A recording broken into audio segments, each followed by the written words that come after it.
ఆ రోడ్లని నేషనల్ హైవేకి అనుసంధానం చేయటం. అలాగే కేంద్ర ప్రభుత్వం కూడా దేవనే చెప్పింది. అమరావతి కీలకమైన ఔటర్ రింగ్ రోడ్, 190 కిలోమీటర్ల ఔటర్ రింగ్ రోడ్ కేంద్ర ప్రభుత్వమే భూ సేకరణ చేయటం, డబ్బులు వాళ్ళే ఉంటాం, అలా నిర్మాణం కూడా కేంద్ర ప్రభుత్వం 30,000 కోట్లు.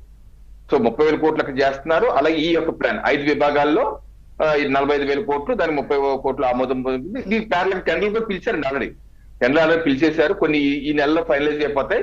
జనవరి ఏ రకంగా 2వ తారీఖు పోలవరం పనులు మొదలవుతాయో ఆల్రెడీ ఇప్పటికే అమరావతి పనులు ముఖ్యమంత్రి గారు 19 అక్టోబర్ 2024 పునఃప్రారంభించారు సిఆర్డిఏ కార్యాలయంలో ఒక భవన నిర్మాణంతో పాటు. బట్ బయట వర్క్స్ కి మాత్రం డెఫినెట్ గా నాకు తెలిసి ఈ జనవరి 2-3 తారీఖుల్లోనే అది కూడా ముఖ్యమైన పనులు కూడా ప్రారంభం కాబోతున్నాయి. సో ఇది ఒకటో తోడు కాదండి, అన్ని ప్యారల్ గా జరిగిపోతా ఉంటే 3 ఏళ్లలో ఇది పూర్తి చేయాలి. ఈ మౌలిక వసతుల కల్పన 3 ఏళ్లలో పూర్తి చేసి ఒక ప్రణాళికాబద్ధంగా వెళ్తున్నా. దీంతో అంత అంటున్నారు, అంత మ్యాన్ పవర్, సరే డబ్బులు అయితే ఇప్పుడు చేతిలో రెడీగా ఉన్నాయి, అవన్నీ అంత వెళ్ళడానికి అంత మ్యాన్ పవర్ అన్ని రకాలుగా సమకూర్చుకోబోతున్నారా మీరు?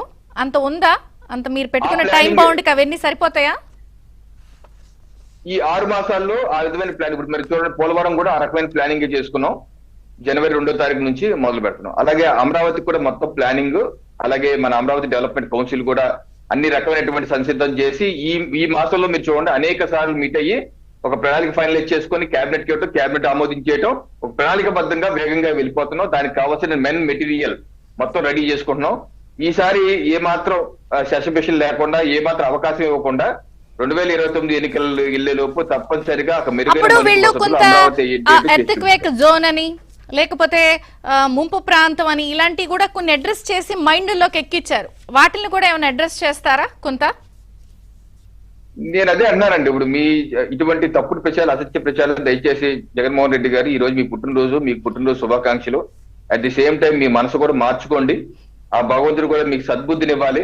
మీ యొక్క ప్రింట్, ఎలక్ట్రానిక్ మీడియా, సోషల్ మీడియాని మీ ఈ యొక్క దుష్ప్రచారాన్ని కట్టడి చేసి ఇప్పటికన్నా సరే రాష్ట్ర ప్రజలు ఆకాంక్షిస్తున్న విధంగా మీరు కూడా జై అమరావతి అనే విధంగా మీరు కూడా స్టేట్మెంట్ ఇవ్వాలని చెప్పి నేను కోరుతున్నాను.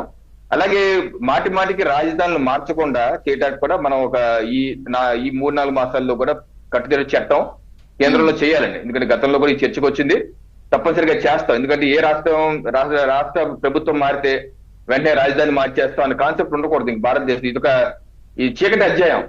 దేశంలో 70 సంవత్సరాల స్వంత భారతదేశంలో ఇటువంటి ప్రభుత్వాన్ని ఏ రాష్ట్రం చూడలేదు, రాజ్యాంగ నిర్మాతలు కూడా ఊహించలేదు.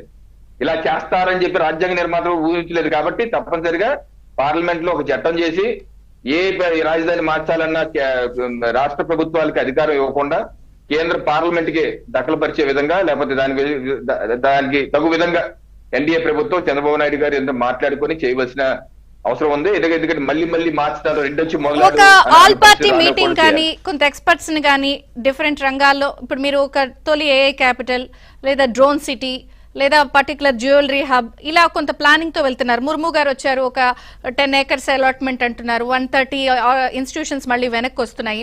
నేను అనేది ఏంటంటే ఈసారి ఒక ఆల్ పార్టీ మీటింగ్ కండక్ట్ చేసి ఎక్స్పర్ట్స్ ని కానీ పార్టీస్ ని కానీ ఇంకా ఏమన్నా సూచనలు సలహాలు తీసుకుని అవి కూడా కొంత ఇంప్లిమెంట్ చేస్తారు. ఇప్పటివరకు ఇక్కడ ఆల్ పార్టీ మీటింగ్ పెట్టలేదు. ఎందుకంటే గతంలో జరిగిన కుట్రలు, ఆ విధ్వంసం రీత్యా నేను అడుగుతున్నాను ఈ క్వశ్చన్.